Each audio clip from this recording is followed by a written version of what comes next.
set. Great, thanks. So let's take maybe 3 more questions or comments, and then we'll go to final wrap-up, final thoughts from the panel. So here, and then others? No? Okay, we'll just go. Okay, and then in the back over there, and we'll close out with that. Okay. Building on what that gentleman just said, when I think of the significance of the Castro and what brings tourists here and what brings other people from other neighborhoods to the Castro is the built environment. And when I look at the building stock there, and it's from the early 20th century, and I think about what made the Castro significant, which was 60 or 70 years later, and as a neighborhood commercial district, you see a lot of the establishments have changed over time. They've made upgrades to stay competitive.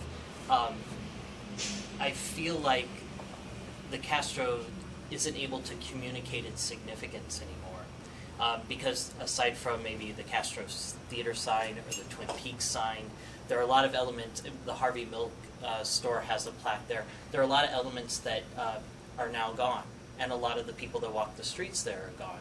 So you don't have that history speaking to you. And I was wondering if there were any sort of plans if we want to establish the Castro as a gay neighborhood and convey that significance to outsiders but also our own community, is what can we do to, I guess, bring that history to the street, whether it's plaques, whether it's tours, whether it's the types of businesses that go in, because those certainly cater to a certain type of clientele. So I'd like to hear from especially Steve and Joe on those ideas, especially along Castro. Great, okay. And then final comment in the back? Assimilation, in the U.S. at least, it seems to me to have a lot to do with kids not getting beat up at home. Assimilation is about being accepted by your community wherever you are. Okay, great.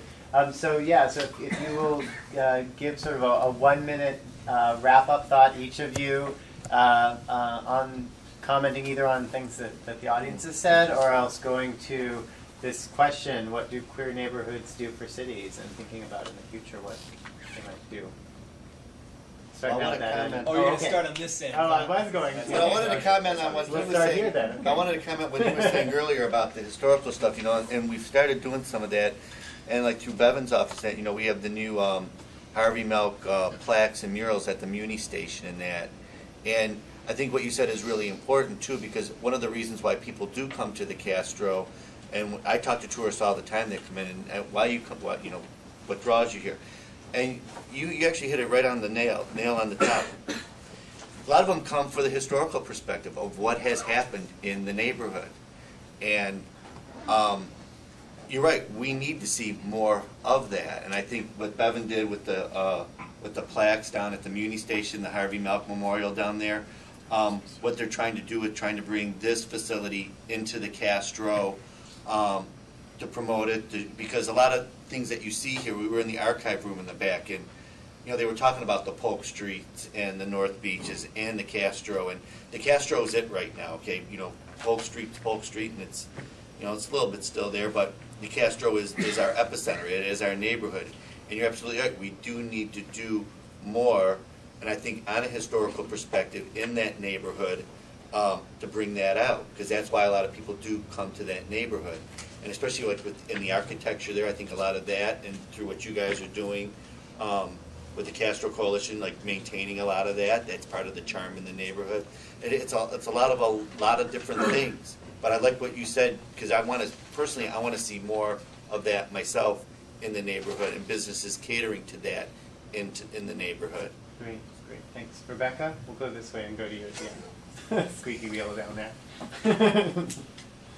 Well, I guess the question is, no one really knows what the future's going to hold. But there's one thing that's very clear, is that the Castro is going to be known as a gay neighborhood for a long time. Part of that is because of the sort of cemented structures that we put in place, Pink Triangle Park, the rainbow flag that stands at Castro and Market. But I think the things that fluctuate, we should all work to make it what it should be. It should be a place that's tolerant and doesn't allow for situations like what happened at Badlands, or you know, eviction rates that are illegal, and to make sure that it's a welcoming place for tenants and everyone else who wants to live there and be there. But we're there and we're watching over it, and we just need to make sure that we keep it that way. So I want to say thank you for all your comments. I feel really inspired, and I've always been sort of a sexual liberationist, and kind of grew up on the hills or came up in the wake of that. And I have spent a lot of energy studying and being inspired by gay liberation movement activism. And it's been a long time since I sat in a room and I heard the voices that I heard tonight, and I feel inspired. So I want to say thank you. And so my comment is on the topic, what do queer neighborhoods do for the city? I think that they enable a resistant cultural and sexual policy. Thank you for your comment.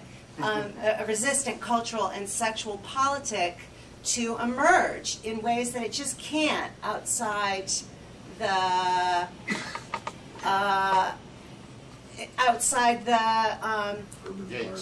the environment, outside that environment, outside the sort of specificities of that environment, and I wish, you know, I wish that the ideas floating around this room could, you know, come alive and spark some kind of political movement. I'd love to be a part of that. My closing thoughts. Thank you all for your comments.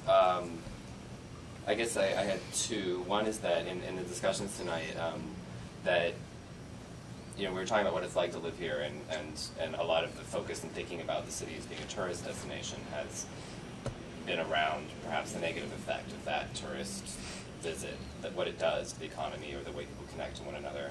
And while I am invested in that, I'm invested in how does that affect the local people. I think that when we think about it, I have to say from my experience living elsewhere and visiting elsewhere that San Francisco really does mean something to people who don't live here. And so I think in future discussions we might really want to keep separate the thinking of what does San Francisco mean for those who don't live here, what does San Francisco mean to those who do. Because, you know, I think what it means to people who don't live here is very real.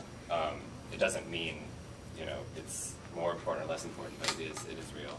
And the other thing I was thinking is the one thing to think about is I appreciated Gail's comments about gentrification, because in my thinking about gays and gentrification could be very productive, because when I was talking about that example in North Carolina, the queers who came in were renters, you know, and that the queers who are the gentrifiers don't necessarily have to be the capitalists. They don't have to be the ones who own the things. They could just be the class people that are brought in to get rid of the other poor people, and then get rid of the gays easier or something. You know, that there's some effort or some potential to think about that. So that's it.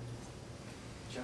And just a couple of thoughts, and thanks for being a part of it. I really, too, like hearing the diversity of opinion. And what struck me is what you said about how some of the homeless youth feel forced to kind of become more accepted and changing their appearance. And I think that, you know, our community is big and we're diverse, and I think that we have to do a better job of accepting everybody and not trying to force gay people into a box or into a stereotype, because we're not.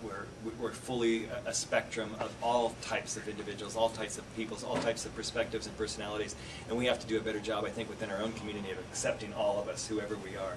Secondly, on your two comments about the Castro, I think it is important for a community to have a historic district like that, and very few cities are going to have a historic gay district like this. And I'm going to refer back to North Beach. When Italy won the World Cup, even though Italians don't live there, all my people went down on Columbus and closed the street for 4 hours, because that was the center of our community.